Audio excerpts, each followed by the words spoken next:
Welcome to the WRAL Daily Download. I'm Grace Holland. 2 people were hurt when a small plane crashed at RDU International Airport Wednesday, and hundreds of travelers were impacted by the delays that followed. Federal officials are beginning their investigation into the cause of that crash. WRAL's Monica Casey joins us from RDU, where she has been covering the crash since it happened. Monica, thanks for being here. Thanks for having me. So when did we in the newsroom start to hear that something was happening at RDU? Sometimes, with scanners and everything, we kind of, that's how we get ahead of things, right? That's right. And sometimes the scanners give us a heads up. It's not always confirmed information from officials. It's information that's happening in real time. So facts can change as officials get more information from the start of what we're hearing on scanners. So this happened at 10:10 this morning. I got a call at about 10:12 telling me I needed to get to RDU. So we knew very quickly that something had happened at RDU with some kind of aircraft. At the gate 15, we do have an aircraft down with damage. By 10:30 this morning, we knew that inbound flights were being held and couldn't land here. That was from the website FlightAware. Okay, runway heading 3000, cancel landing clearance, Liberty 803.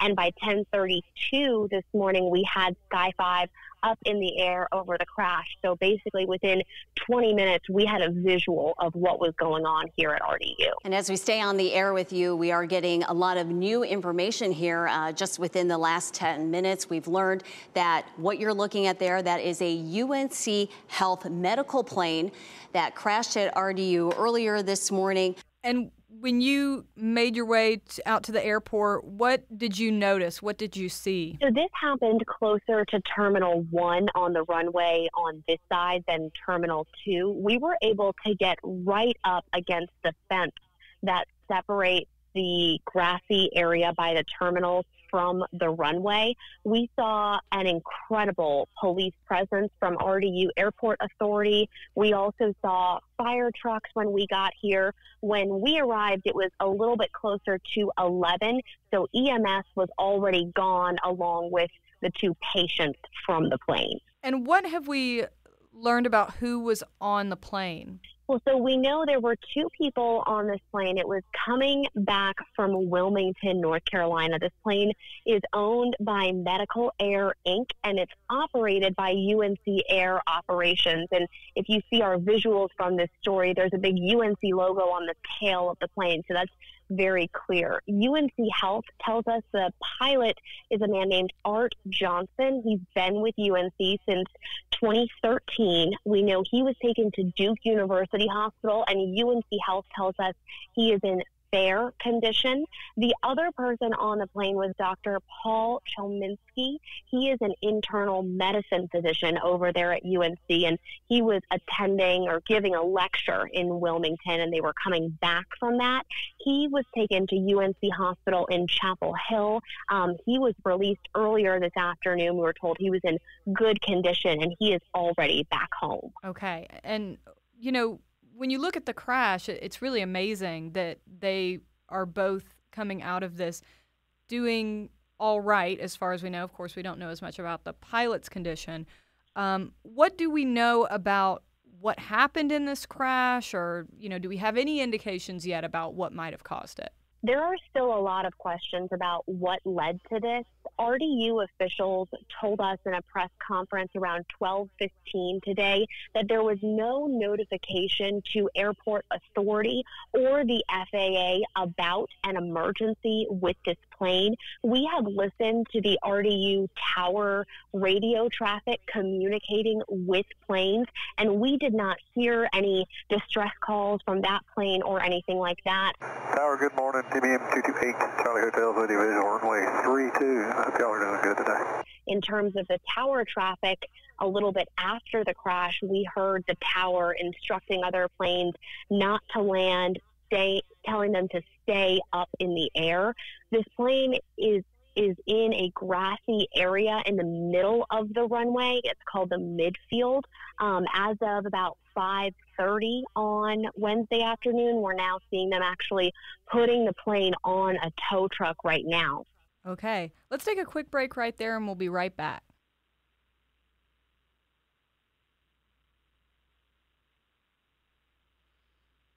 Okay, Monica, so before the break, we were talking a little bit about what we know about this crash, who was on the plane. But obviously, there were a lot of travelers at RDU when this happened. So what impacts did this have to other flights coming in and out of the airport?